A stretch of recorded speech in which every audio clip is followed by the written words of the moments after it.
Questions without notice. The Leader of the Opposition. Thanks, Mr Speaker. My question is to the Prime Minister. Today, the Aged Care Royal Commissioners released a statement that 9 out of 10 aged care facilities in Australia are failing to achieve the highest quality of care. Why are 9 out of every 10 aged care facilities failing to deliver appropriate care that older Australians deserve? The Prime Minister has the call. Thank you, Mr Speaker. The challenges we face in aged care are understood, they're known, and that's why the government continues to act to support our aged care sector. That's why we continue to provide every year more than $1 billion in extra funding every year to attend to all of the issues that are necessary. That is why, Mr Speaker, understanding the system and its great needs, and those needs are increasing, that is why I initiated the Royal Commission that the member opposite refers to. And that is why, when they do their work and they provide us with their recommendations, we'll be in a position to respond further, in addition to the more than $3 billion already provided in additional supports. Right across the board, Mr Speaker, across all of these facilities, whether it's the increase in in-home aged care places, whether it's dealing with chemical restraints, whether it's dealing with the standards that are necessary to be upheld, which the member refers to. It is a difficult sector in which to achieve the outcomes which we would all desire, and we will continue to double and redouble our efforts each and every day to ensure that we treat older Australians with dignity and respect. Call the member for Higgins. Thank you, Mr Speaker. My question is to the Prime Minister. Will the Prime Minister update the House on how Australians are meeting the challenge of the COVID-19 pandemic, including in my home state of Victoria, and how the Morrison government is supporting us through this difficult time? The Prime Minister has the call. Thank you, Mr Speaker. And I thank the member for Higgins for her question, and I also thank her for her advice and her support, given her background, which has been referred to in this place before. It's tremendous for us to be able to draw on the many members that we have as part of our team as we work through what has been an unprecedented time and through uncharted territory. When I was with the Leader of the Opposition recently to mark the end of the Second World War at the War Memorial, I referred to a statement of the then Prime Minister, John Curtin, admired and revered in this place, when he said during that time that to Australians, no one else can do your share. And what we saw then from Australians as they went about their daily tasks under great adversity, we are seeing Australians today also understanding that they each are doing their share. That share involves reaching out and supporting each other. Their share involves following the instructions that are there to protect their health and well-being, the social distancing, that when sick get tested, stay at home, to wash their hands often, to download the COVID Safe app, Mr Speaker, to do all the things that are necessary to support and protect their own communities, to reach out to each other, to ensure that their own mental health and support is being looked after on a daily basis. There has been a national effort, and of course the government has been joined in that effort and leading that effort with unprecedented economic supports, around $10 billion in additional supports through the health system, Mr Speaker, and additional $1 billion in aged care support. And that support will continue to be provided. But what I particularly want to say today, Mr Speaker, to all Australians, particularly those in Melbourne and particularly those across Victoria, to those in border communities that are dealing with the dislocation and the disruption to their lives, which can feel incredibly unfair, and Mr Speaker, given the circumstances, is unfair, but nevertheless something that they are enduring with and working through with the great support of the many members here who represent them in this place. I thank parents for holding families together at this time. I thank doctors and nurses and aged care staff doing difficult and dangerous work.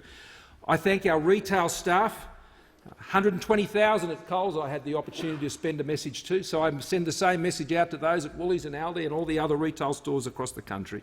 Our cleaners in hospitals, shopping centres, offices keeping us safe, truck drivers and bus drivers and Uber drivers keeping our supply chains and people moving, our farmers keeping food on the table, and the shearies and the other agricultural workers, Mr Speaker, who are doing the same thing for food and fibre. The tremendous public servants who across the country have done an exemplary job. Mr Speaker, there are so many people to thank, but I just want to thank Australians themselves for their tenacity in the way they're dealing with this pandemic. The Leader of the Opposition. Thanks, Mr Speaker. My question is addressed to the Prime Minister. Today, the Aged Care Royal Commission has released a statement that 96% of private for-profit aged care facilities are failing to deliver the highest quality of care. Why is this 7-year-old government failing to ensure that frail and vulnerable older Australians get the care they deserve?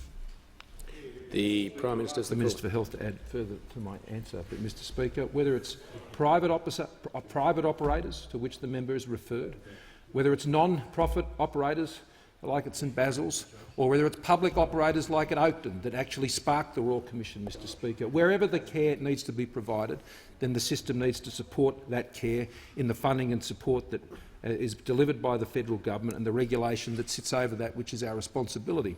And that is why we'll continue to increase our funding and support and to learn the lessons that need to be learned and apply them, particularly those that will come from the Royal Commission.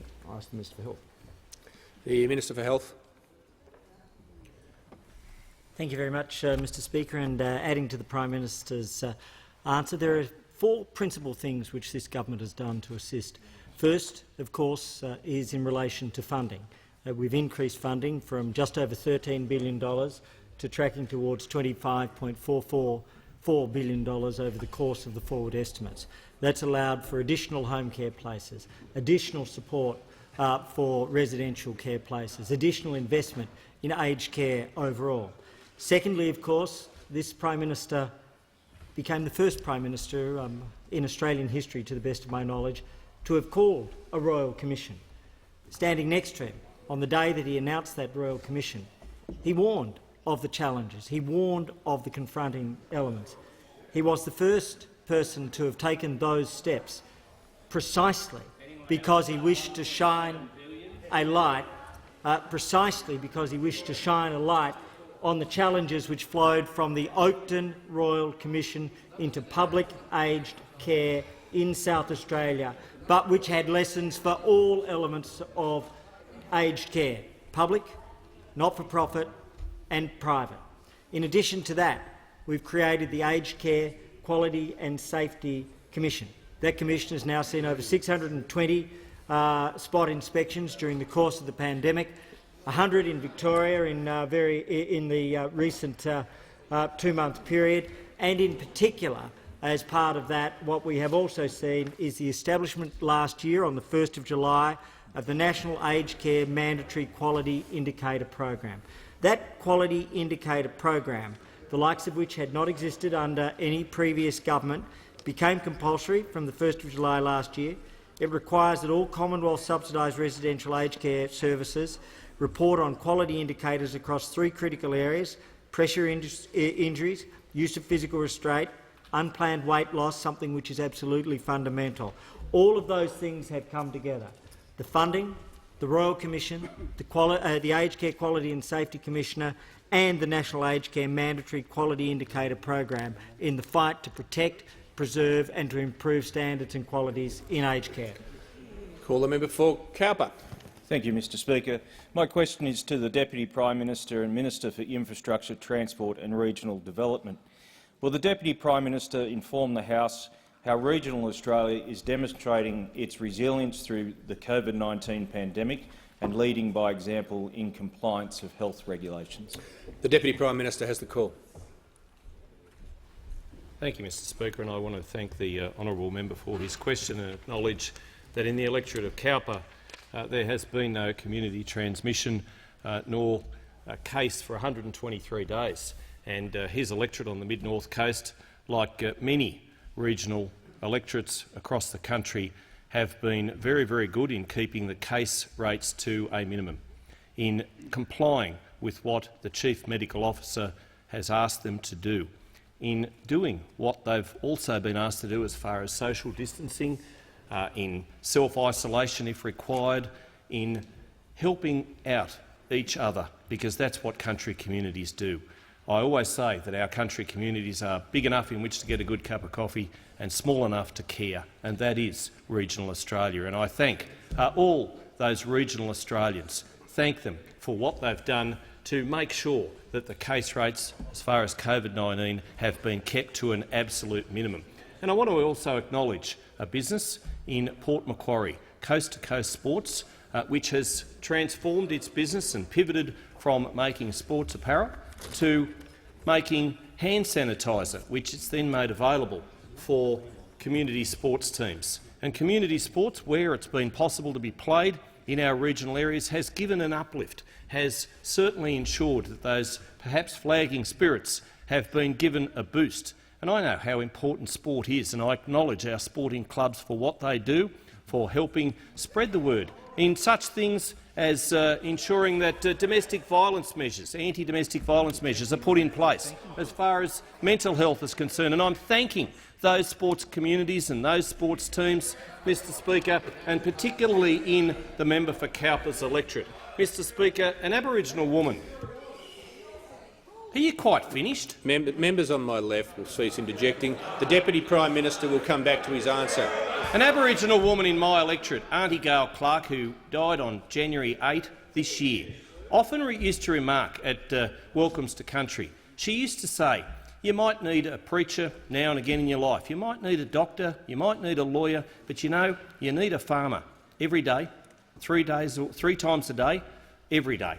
And her message was so good, was so important, and I want to thank our farmers right across regional Australia for keeping our supermarket shelves stocked. I want to thank our truckies for getting that freight stocked and for getting that stock round the nation. And I want to thank our doctors, our frontline medical personnel, particularly in regional Australia, for the job that they've done through COVID-19. They are true heroes, all of those people in regional Australia who have been unfairly impacted by the restrictions that have been placed on them. And that is so unfortunate, but they have done what they needed to do. They've kept the case rates low, and I say—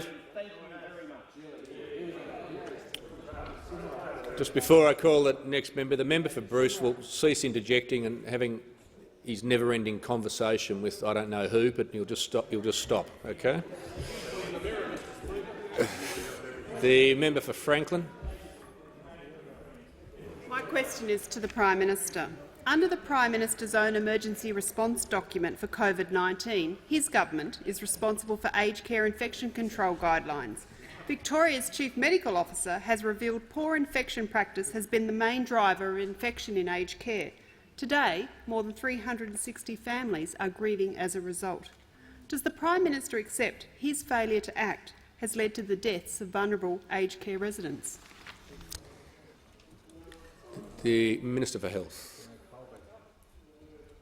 Thank you very much, Mr Speaker, and I think it is important to address the documents in question. There are two principal documents which refer to the national and state responsibilities with regards to the National Pandemic Health Plan and with regards to the National COVID Aged Care Plan.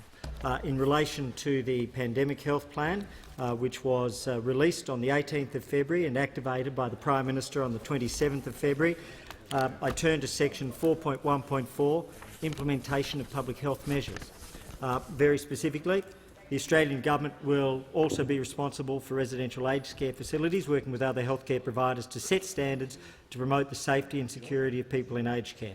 State and territory governments, and this was a document worked on and agreed with the states, state and territory and passed through AHPPC or the Medical Expert Panel. State and territory governments are responsible for the operational aspects of public health responses, implement infection control guidelines and healthcare safety and quality standards. They will establish systems to promote the safety and security of people in aged care and other institutional settings and support outbreak investigation and management in residential aged care facilities. I'm simply setting out that a large part of that element was missed on the 13th of the 3rd when the National Aged Care Plan was released. That included, a joint document of Commonwealth and State. The State and Territory Departments of Health, Public Health section in the department will act in an advisory role to assist residential aged care facilities to detect, characterise and manage COVID-19 outbreaks. This includes assisting facilities to confirm outbreaks, provide advice on obtaining testing samples, monitoring for severity of illness, informing relevant stakeholders of outbreaks, informing clinical care providers in the local health district. I say this to draw the opposition's attention to the fact that there are shared responsibilities. We take full responsibility for carrying out the regulatory functions of aged care. That's why what we did was establish Member for 4 Franklin. critical elements to protect with regards to aged care. Firstly, on the 11th of March, $101 million for surge workforce. Secondly, on the 13th of March, a national agreement with public hospitals to provide surge workforce. Thirdly, at the end of March, we established on the 31st of March the private hospitals agreement, and 450 patients have been transferred to those private hospitals agreements. And then finally, we've established a national testing contract for every facility, for every resident and every staff member wherever there is a positive case. Each life lost is a source of immense regret and agony for not just those involved, but for all Australians, for all governments. And that's why we've done these things, to help fight and protect Australians, and that's why the loss of life in Australian aged care facilities is one of the lowest in the world. Concluded. I call the member for Warringah. To the Prime Minister, for the same investment, clean technologies deliver more than twice the number of jobs than the same investment in coal or gas. With unemployment hitting record highs, if the government is serious about delivering jobs and future-proofing the economy, then it will commit to a clean recovery, as the EU, the UK, Germany, South Korea, to name but a few, have done. Will your government implement a transparent and economic merit-based assessment of projects and prioritise jobs and Australia's future over support for gas and coal projects? The Prime Minister. Mr Speaker, and I thank the member for a question. I'll ask the Minister for Energy to add further to my answer, but let me just simply say this. Australia, the investment in renewable energy technology in Australia has been at record levels and will continue to be at record levels. Such has been the significant investment in renewable energy technologies in Australia, and particularly on those in the intermittent form with sun and wind, solar and wind, is the great advantage of projects that are using gas as well as pumped hydro, which the government is making record investments in through Snowy Hydro 2.0, is that it firms and that it actually reinforces the efficacy of the renewable energies that are being supported into the system. So far from being something that takes away from a renewable future in our energy sector, the investments in gas and gas technology, as well as pumped hydro technologies that the government is so supportive of, is actually accelerating and reinforcing and supporting those very renewable energy technologies, and that's reflected in our technology roadmap. So I'll ask the Energy Minister to add further to answer. The Minister for Energy. Well, Member thank for you, Chifley. Mr Speaker, and I'm thankful, graciously appreciative of the opportunity to actually answer this question, because it is a very, very important one. And the truth of the matter is that if you want jobs in manufacturing in this country, you need reliable, affordable gas and electricity, Mr Speaker. That is the key. We know, Mr Speaker, that there's enormous opportunity for creating jobs in this country in manufacturing, but gas is one of the crucial feedstocks to do that. Now, we need balance in our energy system, and we know we are seeing record levels of investment in renewables, as the Prime Minister said. 6.3 gigawatts of renewable investment last year. That's $9 billion. The Clean Energy Regulator says we expect to see a similar amount this year, but it needs to be backed up, and it needs to be backed up with dispatchable generation and storage. And Snowy 2.0 is a good example of that, 2 gigawatts of pump hydro. But we also need in that mix gas, and indeed the Chief Scientist has made this point, and I'll read from his comments. Gas is effectively the perfect complement to solar and wind, Mr Speaker. If we want job creation coming out of COVID-19, we need affordable, reliable energy. We need affordable, reliable gas. The member for Curtin. Thank you, Mr Speaker. My question is to the Treasurer. Will the Treasurer outline to the House how the incredible efforts of Australian businesses, and particularly small businesses, are ensuring our economy remains resilient during this global pandemic? And how have these efforts been helped by the Morrison government's JobKeeper plans? The Treasurer has the call.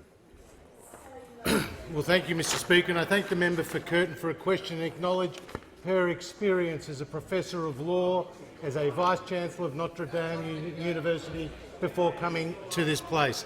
Mr Speaker, COVID-19 has hit the global economy like an earthquake. The World Bank suggesting that more economies will contract this calendar year than at any time since 1870. And Australia has not been immune. Initially, since the start of this crisis, 1.3 million Australians either lost their job or saw their hours reduced to zero. Mr Speaker, this is cafe workers, hotel staff, people who work in retail, Mr Speaker, tourism operators and tradies of all kinds. And these people often are working for small business. And there are more than 3 million small businesses across the economy that are a backbone of our economy. And we thank the small businesses of Australia for working to support their staff, often who they treat like extended family, Mr Speaker, and small business. And it's their determination, working day and night, which will be key to this recovery. Like Glenn, who owns Deli Chi Chi in Mount Claremont in the member's electorate. And he has said the government's measures have helped us when our businesses had to close to sit-down diners because of the restrictions. In fact, one of the biggest things that helped us was the cash flow boost. When those payments came through, it prevented us from having to remortgage or to close our doors. And along with the JobKeeper payments, it kept my staff in jobs and allowed business to keep going and helped me to pay my small independent suppliers. With restrictions easing, we are now getting back to work where we were pre-COVID. Mr Speaker, that's the message of hope. You get the virus under control, restrictions start to ease, and customers and jobs come back, Mr Speaker. And nowhere is this message more important than in my home state of Victoria. The message of hope is needed. Barton. That's why Victorians were so aghast when the Victorian government said there was a prospect of the state of emergency continuing for another 12 months, Mr Speaker. Victorians need to hear more about the road out than a longer road in, Mr Speaker. And that is why the Morrison government stands with Victorians and indeed 25 million Australians to support Australians get to the other side of COVID-19. The member for McMahon. Thanks, Mr Speaker. My question is to the Prime Minister. The Aged Care Royal Commission heard that it is well known that many aged care workers are employed on a casual basis and work across multiple facilities, often in 3 or 4 jobs. Given aged care workers moving between different facilities is a key driver of infection, why did the Prime Minister wait until the 19th of July, when the virus was already widespread, to announce the Victorian aged care workers could work at a single facility and that initiative? The Minister for Health. Thank you very much, Mr Speaker. And in responding to the Victorian outbreak, an issue which we know has seen over 17,000 cases in that state, and those have had an impact indeed in relation to all elements of society, whether it's hospitals, whether it's aged care. We've been particularly focused on aged care. This has been a daily focus, and what we have done is follow the medical advice in relation to actions taken. And that's been the abiding principle of what we've done as a government. Followed the medical advice, worked with the AHPPC, or the medical expert panel, under the leadership of Professor Brendan Murphy, and now under the leadership of Professor Paul Kelly. And so those things together are the reasons why, as a country, we're in a position now where there are no aged care facility outbreaks around the rest of the country, in 7 out of 8 states and territories, but there are in Victoria. They have followed community transmission, and there was reference earlier to a paper which the Victorian government provided on infection control. And what that showed is that overwhelmingly it was the case of community transmission, which led to the passage through staff who are asymptomatic into aged care facilities. As a part of that, we took the decisions that we made based on the medical advice provided by the medical experts. I call the member for Braddon. Thanks, Mr Speaker. My question is to the Prime Minister. Will the Prime Minister outline to the House how the Morrison government is meeting its responsibilities to protect Australia's national interest and keep Australians safe? The Prime Minister has the call. Thank you, Mr Speaker. I thank the member for Braddon for his question, and I thank him for his service to our country and our Defence Forces and all those members of this House, Mr Speaker, who have served in our Defence Forces and indeed continue to serve as reservists as well, Mr Speaker. The first responsibility of a federal government is always to protect and defend Australia, its people and our interests.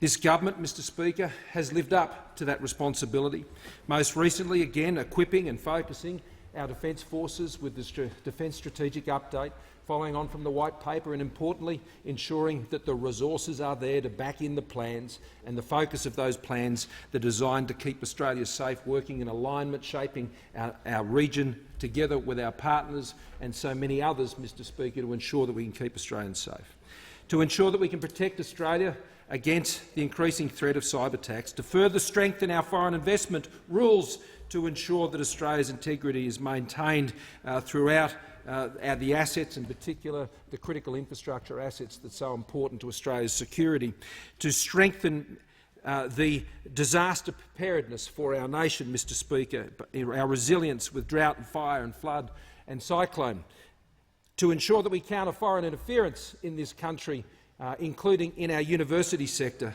And today, Mr Speaker, I announced with the Foreign Minister that the Australian Foreign Relations Bill will be brought into this place, and that Foreign Relations Bill will protect and promote Australia's national interest and will ensure that Australia, as a federal government, as a national government, cannot be undermined through the efforts of any nation that would seek to undermine Australia's foreign affairs position by dealing with subnational governments. Mr Speaker, there is only one sovereignty in Australia, and that is what we share as Australians.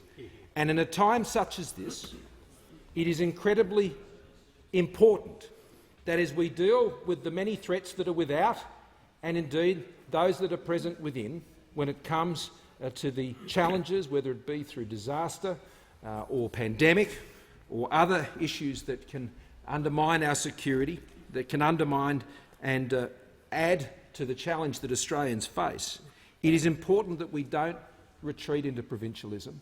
It's important that we focus very united together as a country to focus on what makes us strong, and that is when six states, Mr Speaker, came together to form Australia as a federated nation. Alfred Deakin got it right. Australia, he said, one and indivisible. That's how we should present to the world when it comes to our foreign relations, and that's how we should conduct ourselves within.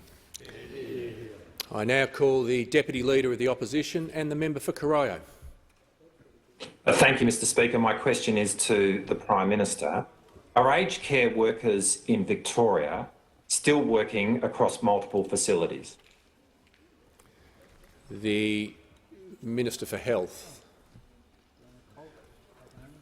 Thank you very much, Mr Speaker. The guidelines that were put in place were designed to provide incentives, they were designed to provide direction, but they were also designed to provide the flexibility so as no workplace would suffer a shortage.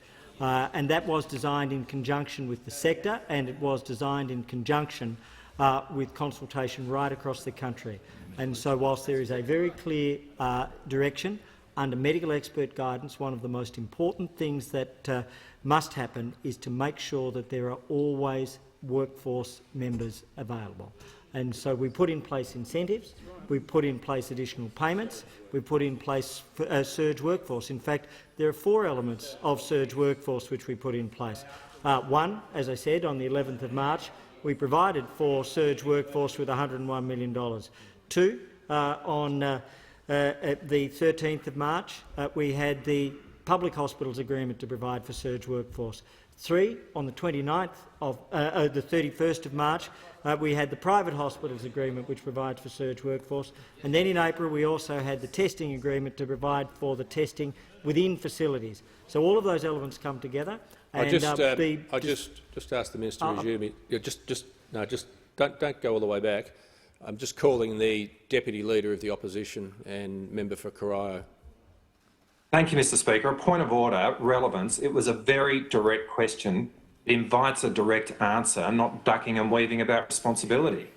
The Minister for Health, just on the point of order, I do think it addressed the substance of the very direct question at the beginning of his answer. As I've said before, practice makes clear. It can't compel a yes or a no, but I would now say to the minister, now that he's answered that question, unless he's going to add any more information to the question that's asked, it's not an invitation to talk about other areas of aged care policy. Thank you very much, Mr Speaker, and I'm very happy to conclude there with the principle that we've added that surge workforce, but we've also followed the medical expert panel advice, and that is absolutely fundamental. The member for Ryan. Thank you very much, Mr Speaker, and my question is to the Minister for Home Affairs. Will the minister outline to the House how the Morrison government is working to protect Australian families, businesses and infrastructure from new and evolving cyber threats? The Minister for Home Affairs.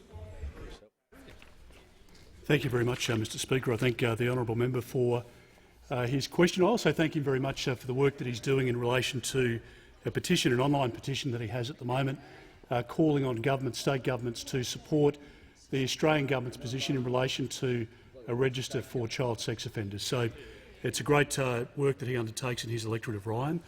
Mr Speaker, the reality is for all Australians now, it doesn't matter whether you're at school, whether you're a worker, whether you're a small business owner, you are spending more and more time online. Senior Australians are taking up Facebook and sending photos backwards and forwards to kids and grandkids. Internet banking obviously now is a big part of people's lives as well. And we want to make sure that we can keep people safe online.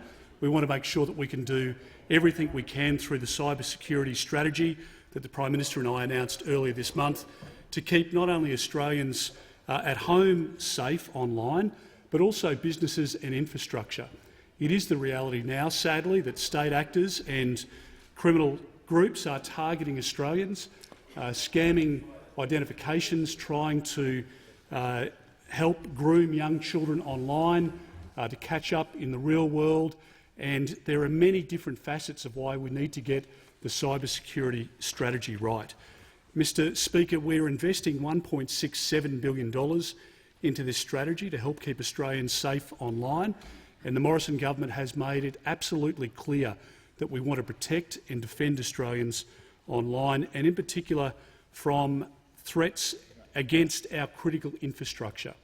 So whether we're talking about telecommunications, the energy sector, for example, we need to make sure that we have adequate protections in place. So working very closely with those sectors is a crucial part of the strategy as well, Mr Speaker. We want to make sure that a cyber attack on our banking sector didn't result in banks unable to settle transactions at the end of the day, or people not being able to go into a local cafe or restaurant or small business in their local community to pay by way of tap and go the bill in that business. It would be crippling. And we've seen cyber attacks here at a record level in recent months, and during the period of this pandemic we know that many crime groups are targeting young children online.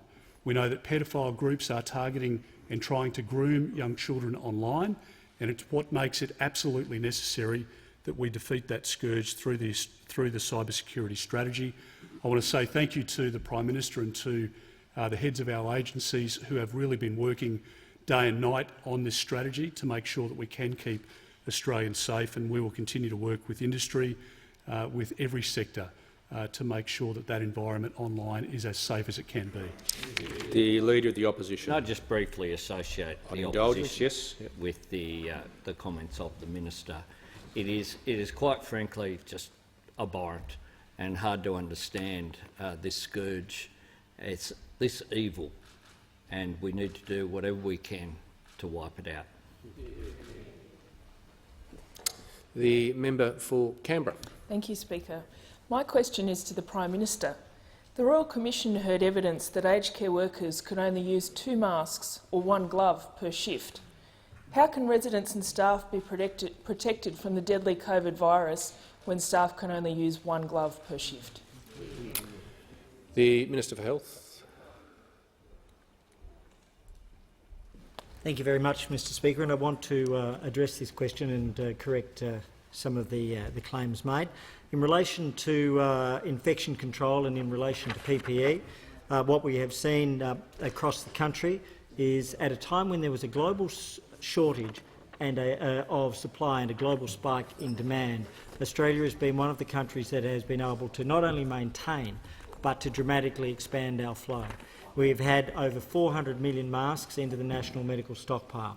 We've been able to secure masks through to the end of the year. We've been able to secure gloves and gowns and to provide them. So far, the advice that I have is that more than 69 million masks have been dispatched from the National Medical Stockpile. That includes 14 million masks to aged care facilities around the country. What that also includes in particular is 10 million masks dispatched for Victorian aged care workers. It includes gloves and gowns and other items such as hand sanitizer. All of these elements have been fundamental to ensuring continuity of care. The National Medical Stockpile, if it receives a request, will process it as a matter of urgency in relation to a facility. On multiple occasions, we've issued new rounds of support. And only yesterday I noticed that there were some tens of thousands of masks made available to Victorian providers. So the correct answer is that gloves, gowns, masks, hand sanitizer have all been made available through the National Medical Stockpile. Historically, and the National Medical Stockpile was only responsible, amongst those things, for the masks. We made sure that on our watch, in our time, gloves and gowns and sanitizer were added to the stockpile. That was over and above what had previously been agreed with the states as the responsibility of the states as opposed to the responsibility of the Commonwealth, but in this time, on our watch, on our responsibility, under the guidance of the Prime Minister, we took those decisions to add. So all of those elements have been provided, but as of coming here today, shortly before joining you, the National Incident Centre has advised me 69 million masks, of which 14 million have been provided to aged care and over 10 million to Victoria. The member for Mallee. Thank you, Mr Speaker. My question is to the Minister for Agriculture, Drought and Emergency Management. Will the Minister outline to the House what action the Morrison-McCormack government is taking to ensure Australians remain safe, secure and resilient from natural disasters despite the challenges posed by COVID-19? The Minister for Agriculture, Drought and Emergency Management. Well, thank you, Mr Speaker, and I thank the honourable member for her question. And Mr Speaker, it's important to understand, despite the fact that it's a mere matter of months since the last fire was extinguished from this year's Black Summer events, we are now already in the midst of a new bushfire season, and in fact only in my own electorate. In the last couple of weeks those bushfires started in a little town called Nanango. There's been fires in New South Wales and Queensland border, and today I can inform the House that there has been a catastrophic fire warning issued for parts of the Northern Territory. Can I say that the fire commissioners and emergency service commissioners from around the country have planned meticulously for this, and we are working collaboratively with them for any assistance that the federal government may need to provide, not only for this event but for those throughout this severe weather season. Let me say that the Prime Minister and I have also been briefed, not only from Emergency Management Australia and Defence Force and Services Australia, but also from the Bureau of Meteorology. And while they are saying we are returning to normal bushfire conditions on most of the east coast of Australia, they still have concerns in Western Australia and in fact are concerned about grass fires on the outskirts of here Canberra and Melbourne. But what they are also very concerned about now is a La Nina, a 70% chance of a severe La Nina event forming. And what that brings is more severe cyclones, more frequent cyclones, and in fact will also mean greater flooding.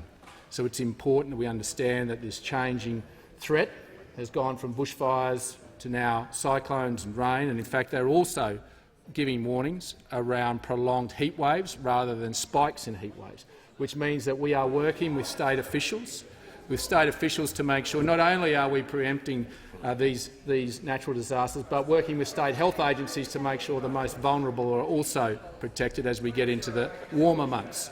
This is important in understanding, but this year there is another layer of complexity to this. COVID-19 means that the states and the federal government are working together to make sure we have COVID-19 plans, making sure that those emergency service personnel are able to get on a Swift River boat and save people in a safe way, but also that we can move emergency service personnel from one state to another. We have a nationally coordinated approach to natural disaster, but we need to do that in a safe way. The federal government's put nearly $26 million for a fleet of 150 aircraft for firefighting to make sure that they are there, prepared and ready to go. And in fact, we're also looking to the future. We've invested $88 million in research for preparedness of future disasters to make sure Australians stay safe. But while all efforts are being made by state and federal governments, it is beholden on each and every one of us. We have a responsibility to our emergency service personnel to have a plan, to make sure we enact on it when we are asked, and to look after one another through whatever the environment throws at us. Concluded, and I call the member for Lilly. Thank you, Speaker. My question is to the Prime Minister. On the 12th of August, the Royal Commission heard that some aged care workers in Victoria still cannot get masks, gloves or gowns. Why? The Minister for Health. Thank you very much, Mr Speaker. I've largely answered this, but I might add to that in relation to the members will cease interjecting. The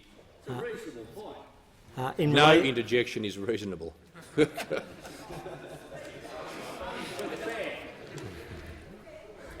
Minister has the call. Thank you very much. As I said, more generally across the country, 14 million masks have been provided to aged care facilities. In relation to gowns, 3 million gowns have been provided. In relation to sets of gloves, 7.66 million pairs of gloves have been provided to aged care facilities. In relation specifically to P2 respirators, there are approximately 1.3 million, and over yesterday we had more than 50,000. We had approximately 50,000 masks provided within Victoria. So there is an ongoing and continuous supply made available. I am aware that in some facilities they may have had distribution challenges, but what we do, whether it's through AUSMAT, whether it is through the work of the Victorian Aged Care Response Centre. Just might actually assist the House if the Leader of the Opposition and the Minister for Home Affairs cease their very loud conversation. Sorry? Yeah, it was cordial, but it's still disruptive. Yeah. Okay. We're united. Yeah. Are you? Yeah. Okay. Well, there's a great ante-room out there. Do you want to go? The Minister has the call. Minister has the call. Thank you very much, Mr Speaker. And in addition to that, what we do is through AUSMAT, the ADF, through the work of the Aged Care Quality and Safety Commissioner and through the Victorian Aged Care Response Centre, engage with every facility that has need, and we work with the National Medical Stockpile to ensure that those distributions are made. The other area that I would add is that there have been 3,167,245 goggles or face shields distributed to aged care in Victoria. And I call the member for Reid. Thank you, Mr Speaker. My question is to the Minister representing the Minister for Trade, Tourism and Investment. Will the Minister please update the House on how the Morrison government is opening up new trading opportunities for Australia to create more businesses and jobs? The Minister for Education. Thanks, Mr Speaker, and can I thank the member for Reid for her question. And I know she understands that jobs in her electorate are dependent on trade and dependent on our government delivering trade agreements and making sure that we are providing opportunities for our exporters. This year our government has brought into force the Indonesia, Peru and Hong Kong free trade agreements, which will eliminate or provide substantially better market access for 99% of goods. Since we've been in government, we have lifted our share of trade covered by trade agreements from 26% to 70%, and we are working to grow that even further by pursuing strong export agreements with the EU, the Pacific Alliance, Mexico, Chile, Peru and Colombia, the Regional Comprehensive Economic Partnership and the United Kingdom. These will take the benefits that we have from free trade agreements from 70% to even greater, creating jobs. Australian businesses that export on average hire 23% more staff, 11% higher wages and have labour productivity 13% higher than non-exporters. Our trade agenda has already resulted in more Australian businesses exporting, more than 53,000, including 46,000 SMEs. That's 46,000 small businesses, goods exporting businesses. The member for more Brand jobs.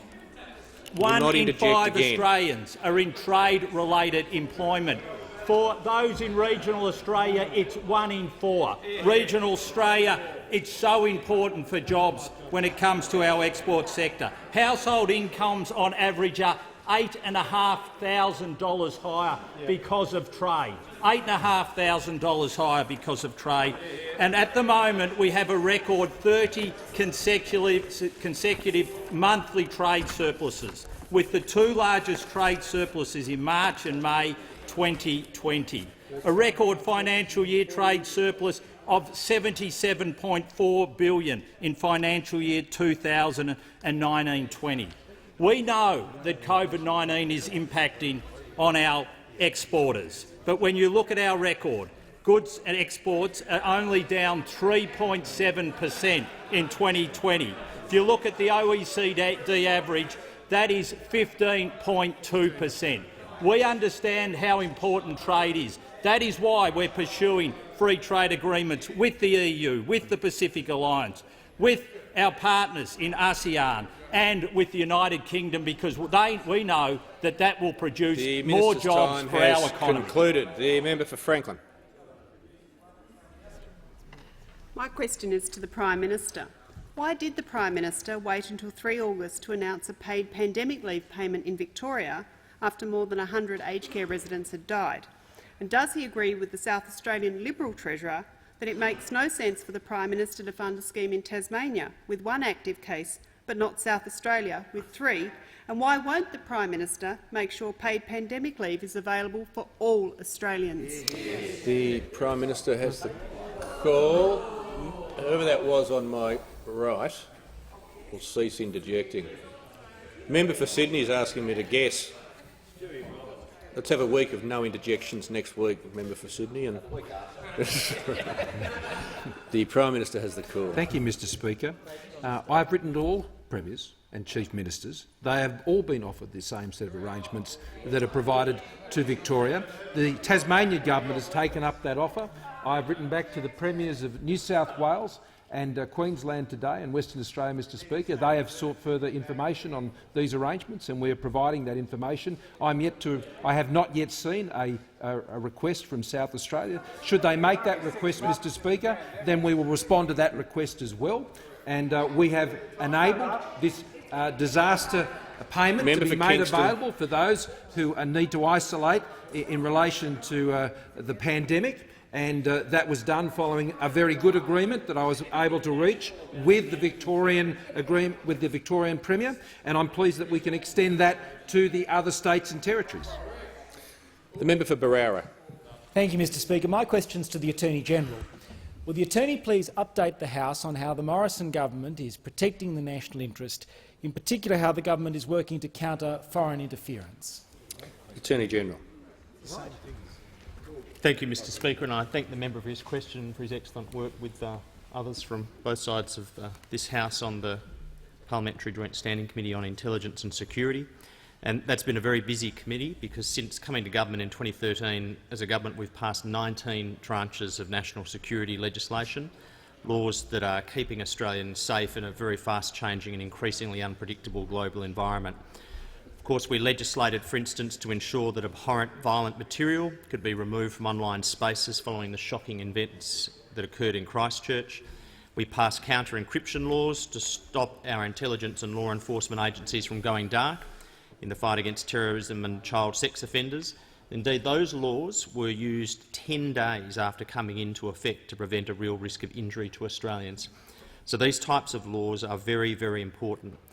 The use of other laws has taken a longer lead time, and perhaps the most complicated and significant of all the many advances designed to keep Australians safe was the complete rewrite of antiquated espionage offences, which introduced in Australia for the first time ever an offence of foreign interference, and established a register to transparently record organisations and individuals engaged in influencing Australian government, parliament and politics on the part of foreign governments and foreign government-related entities. So the interference and influence laws are changes that in tandem were at the forefront of perhaps the biggest change to national security laws in 40 years. Since 2018-19, we've also invested $126.6 million in countering foreign interference. And I can take this time to recognise the ongoing efforts of our agencies to investigate under these laws. They're on the front line, they're protecting Australians, they're engaged in very complicated and sophisticated investigations, and without commenting on operational matters, I would note that it is of some significance that we're now seeing the first investigative actions under the new foreign interference laws in New South Wales. Those laws, of course, work in tandem with the Foreign Influence Register. The ability to investigate and prosecute the new offence of foreign interference works with the Influence Register. And I can update the House that as at 19 August there were 66 active registrations on the public register, representing 108 foreign principals associated with 31 different international jurisdictions. And now, Mr Speaker, the focus turns to the organisations that have not registered. And I can update the House that the Secretary of my department, independently exercising his authority, has recently issued 2 fresh notices under section 46 of the Act, which require an entity to provide information where it's reasonable to believe that they have information or documents relevant to the operation of the influence scheme. And obviously those notices have been issued to organisations that have chosen not to register under the FITS scheme to date. So, as the Director-General of Security said, we face unprecedented levels of threats, and these laws are designed to keep us safe. Concluded. The Leader of the Opposition. Thanks, Mr Speaker. My question is addressed to the Prime Minister. Today in the Senate, the Minister for Aged Care, Senator Colbeck, turned his back and fled the chamber in order to avoid debate on his performance. Not a single member of the government defended the minister. Can it really be the case that there is no one on the government backbench who could do a better job than Senator Colbeck? Prime Minister has the call. Thank you, Mr Speaker. I'm very certain of one thing. There's no one who sits over there who could on any of the ministers who sit on this side, Mr Speaker. Not just on that issue, Mr Speaker, not just on the issue of aged care, but certainly when it comes to our fine treasurer, Mr Speaker. You won't find a treasurer on that side, Mr Speaker. You won't find another Deputy Prime Minister as good as this one who's pretending to do it on that side, or a Minister for Home Affairs, or Attorney General, Mr Speaker, or a Minister for Energy, Mr Speaker. I know the member for Hunter would like to join our policy on energy. I know, Mr Speaker, when we're asked about things like gas and we give our responses, I know the member for Hunter would like to join us in adding to the answer because he's so much in agreement that you won't find a Minister for Health. The Prime Minister will resume his seats. Members on both sides will cease interjecting.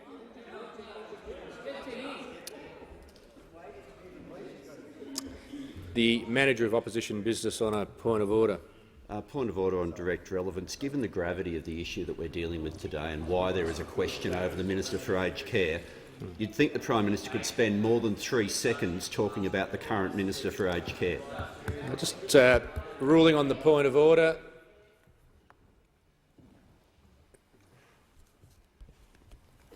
And I just say to the Manager of Opposition Business, if the question wasn't littered with political comment, and the sort of language that it had in it, he would have a much stronger case.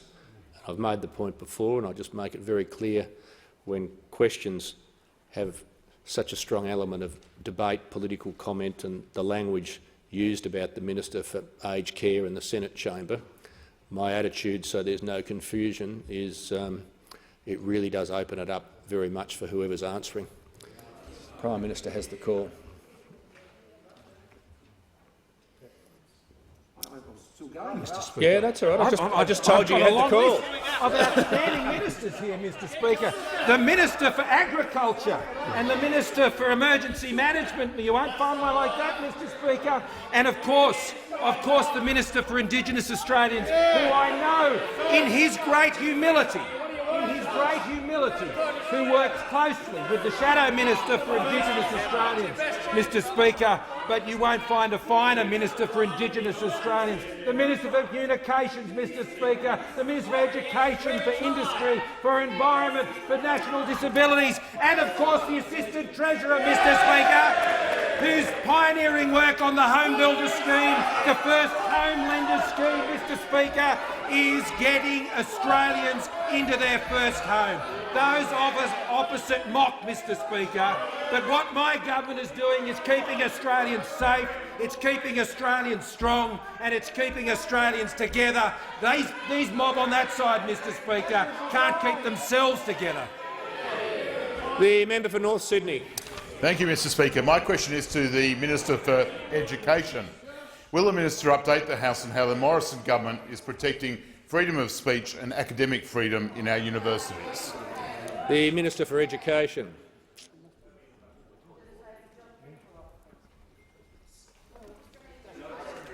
Thanks, Mr. Speaker, and can I thank the member for North Sydney for his question. It's an incredibly important question, and the Morrison government is committed to ensuring that freedom of speech and academic inquiry are bedrocks of our universities. They actually go to the essence of who we are as a nation, and we want to make sure that we're doing everything we can to protect them. It's why we asked Robert French to conduct an independent review of freedom of speech and academic inquiry into Australian higher education providers. And he concluded that protection of academic freedom and freedom of speech could be strengthened by the adoption of a model code by our higher education providers. He also proposed amendments to the Higher Education Support Act threshold standards to align the language around concepts of free intellectual inquiry with the model code's identification of free speech and academic inquiry. And we've been working cooperatively with the education sector to make sure that they adopt the model code, and they understand the importance that the Morrison government is attaching to these two issues. 22 out of 42 universities have already advised me that they have completed implementation of the code, and all those other universities have said that they will have completed adopting the code by the end of 2020. To make sure that the code has been adopted properly, we have asked former Vice-Chancellor and Law Professor Sally Walker to lead a review to make sure that the implementation of the code by our universities will be done according to the model set out by Justice French, because we think that this is incredibly important. We want to validate alignments of universities' policies with the model code, consider strengths or weaknesses in responses and offer any suggestions to institutions where alignment could be improved, identify exemplars of good practice that could be shared, provide advice to me on overall alignment of university policies and any suggestions on how alignment could be improved and whether the code needs further refinement or change. Now, we want to make sure, Mr. Speaker, when it comes to these two issues, that our universities are implementing the French Model Code in the way that it was designed. We want to make sure that when it comes to freedom of speech, when it comes to freedom of academic inquiry, freedom of speech, freedom of academic inquiry, that they are absolute bedrocks, that they are pillars of our higher education system. We want the young people who go through our institutions to know that freedom of speech and freedom of academic inquiry is something that people fought for in this country and something that we will continue to protect. The minister's time has concluded. The Leader of the Opposition. Member for Sydney, Leader of the Opposition. Thanks, Mr Speaker. My question is addressed to the Prime Minister. Why does the Prime Minister downplay the human tragedy in aged care by boasting that 97% of aged care facilities do not have a COVID case among residents, when more than 70 aged care residents have died in the past week and more than 360 residents have died since this pandemic began? The Prime Minister. Mr Speaker, I don't accept the assertion that the Leader of the Opposition has made.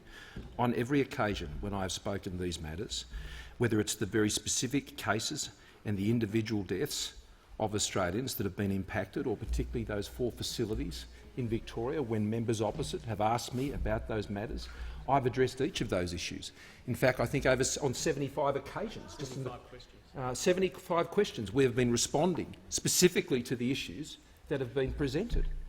What I have also done, when being questioned about the preparedness and when questioned about the plan, I think it's important that Australians also know that the actions that have been taken by the government, working with other governments, has also been able to prevent that what has occurred in some places has not occurred in many, many other places in Australia.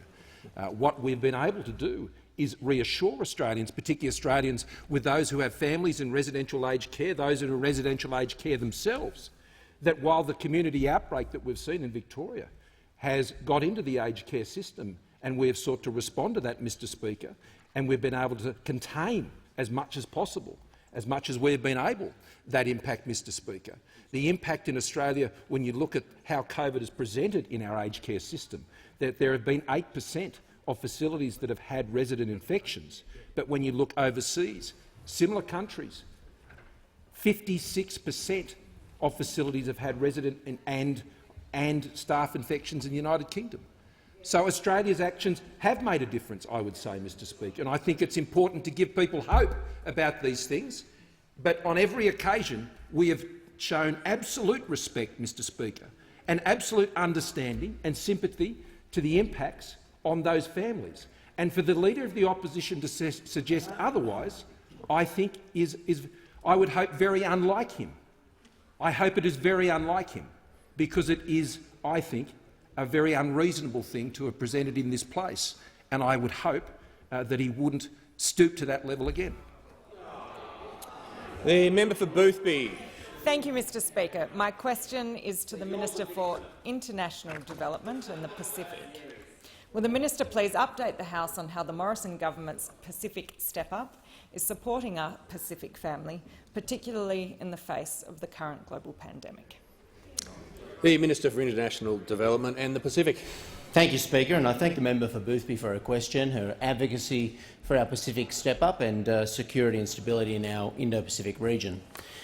Speaker, there's never been a more important time for Australia to stand up for our Pacific family. Managing the social, economic and health impacts of this pandemic is the most important thing we can be doing internationally for our region at the moment. And our region's done extraordinarily well. I want to start by commending the governments of the Pacific, the people of the Pacific, for the early actions they've taken to secure their populations and ensure that most countries in our immediate region have remained COVID-free. It's a fantastic job and they've done a great thing for their populations. Australia too has acted quickly to support them in this endeavour and make sure they've got the resources they need to continue.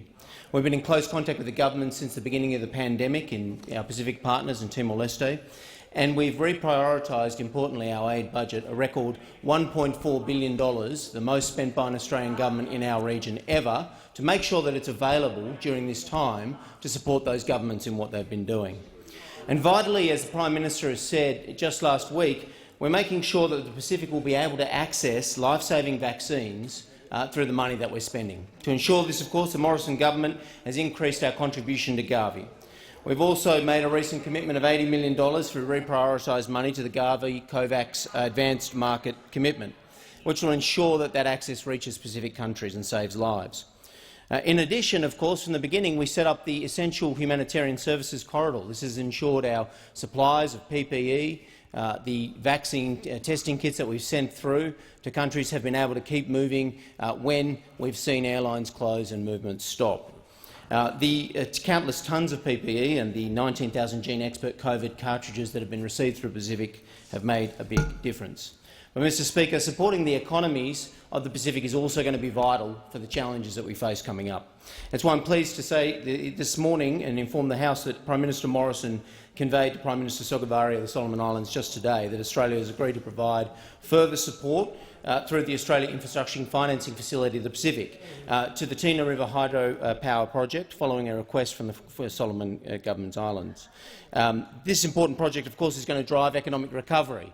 It's part of our commitment that we're going to make through the region to ensure that we are there, not for just the health impacts, but to ensure that we help our partners recover.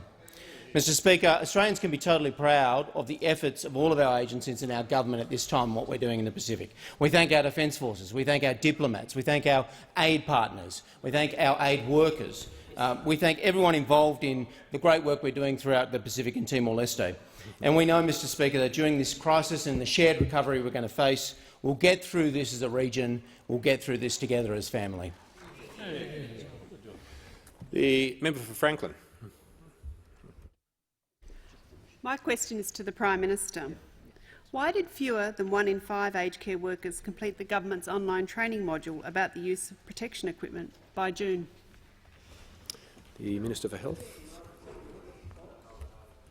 Thank you very much, Mr Speaker. And the advice that I have is that as of 7 a.m. on the 4th of August 2020, 1.155 million individuals have completed online infection control training procedures.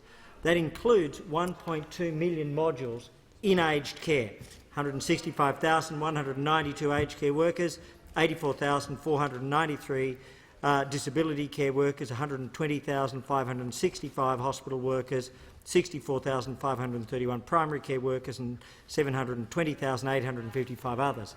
Most significantly, there are 11 different infection modules which have been set up in relation to aged care: personal safety, families and visitors in residential care, families and visitors in home care, COVID-19 and aged care, outbreak management procedures, personal protective equipment, laundry, cleaning, suspected identification of COVID-19, supporting older Australians in residential care, supporting older Australians in home care.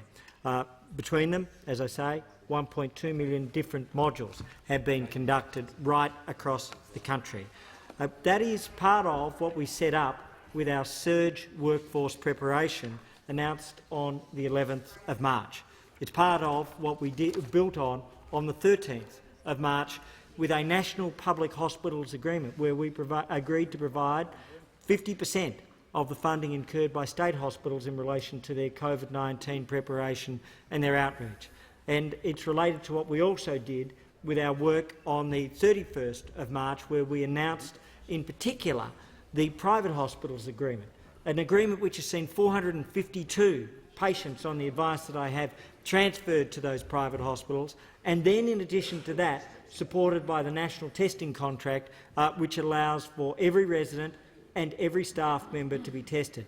As well, as I mentioned, 69 million masks, as well as gloves and gowns and goggles, also distributed across the country, and in aged care, 14 million.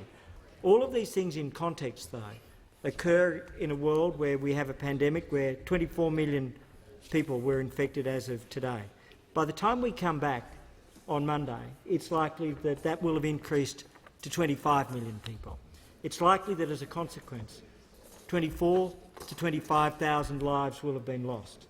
Around the world we have a global pandemic. In Australia, what we have managed to do in 7 out of 8 states and territory is to keep that pandemic at bay. In Victoria, where there is a mass community outbreak, which has seen 95% of the case growth, we've managed to fight so much of that off in the aged care facilities, but we are going to continue that fight each day, every day, to save every life we can. Concluded. I call the member for Wentworth. Mr Speaker, my question is to the Minister for the Environment. Will the Minister update the House on how the Morrison government is supporting economic reform through major environmental initiatives in waste and recycling? The Minister for the Environment has the call. Thank you very much, Mr Speaker. Can I thank the member for Wentworth and acknowledge the work he's doing in support of recycling in his electorate, including good work with Randwick Council and their curbside collections, because, Mr Speaker, Australians want to be confident that everything they put in their recycling bin will be collected and recycled, not sent to landfill and not shipped overseas.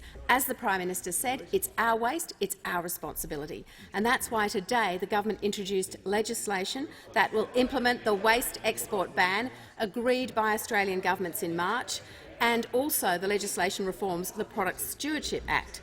I want to pay special tribute to the member for Brisbane, an Assistant Minister for Waste Reduction, who has done fantastic work and effort towards achieving these landmark reforms. The Recycling and Waste Reduction Bill 2020 will phase in the end of 645,000 tonnes of unprocessed plastic, paper, glass and tyres that Australia ships overseas each year. It complements the Morrison government's billion-dollar transformation of Australia's waste and recycling capacity by helping to build onshore demand for recycled content. It will create more than 10,000 jobs, many of them regional, and divert over 10 million tonnes of resources from landfill. Now, industry and communities have supported this waste export ban, which they view as a positive catalyst for change, and they're joining with us. Trolleys made from recycled milk bottles, toner cartridges going into asphalt and green steel. And in my hometown of Albury, a company called Plastic Forests making plastic fence posts using soft plastic to help with bushfire recovery. We've backed in the waste export ban with the most significant package of policies and funding commitments on recycling and waste ever brought forward by a federal government. This includes a national waste action plan that will achieve an 80% average recovery rate across all waste streams, stronger Commonwealth procurement guidelines, halving the amount of organic waste sent to landfill.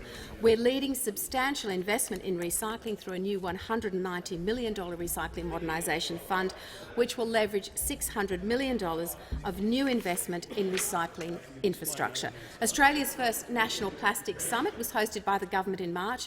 It mobilised major pledges from leading companies, including the Pact Group, Nestlé, McDonald's, Coca-Cola and Coles.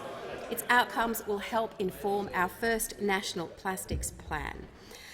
Our practical approach on tackling waste and recycling is consistent with our strong record of environmental achievement. Waste is not just an environmental problem to solve, it's an economic opportunity to create, and the Morrison government is seizing that opportunity. The Prime Minister. Thank you, Mr Speaker. I ask that further questions be placed on the notice paper. Just to add to some answer, as much I would love to add to my further answer to the many other ministers I didn't get to acknowledge. I acknowledge them here in this place and in the other place. But, Mr Speaker, in relation to the question yesterday from the member for Franklin, I can advise that this year there have been 67 unannounced visits to Tasmanian residential facilities.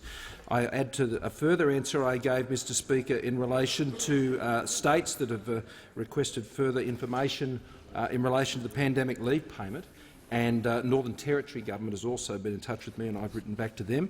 And in relation to the Leader of the Opposition's question to me yesterday regarding the comments by the member for Monash, I simply answer also, in adding to what I said yesterday, by quoting the member for Monash, and who has said last night, "I have had long discussions with Scott Morrison over this issue."